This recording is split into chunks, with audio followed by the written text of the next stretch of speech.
ఇలా చూడండి, ఇందులో ఒక పేషెంట్కి చెందిన మొత్తం కేస్ హిస్టరీ ప్రొఫైల్ ఉంటుంది. ఇలా ప్రాంప్ట్ చేస్తేనే వస్తుంది. ఓకే, అర్థమైందా? సార్ దీనికన్నా ఈజీగా చేయలేమా సార్? ఉంది, హా?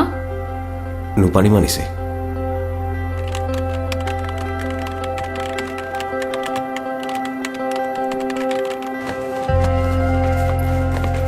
హాయ్ వరదా. హాయ్.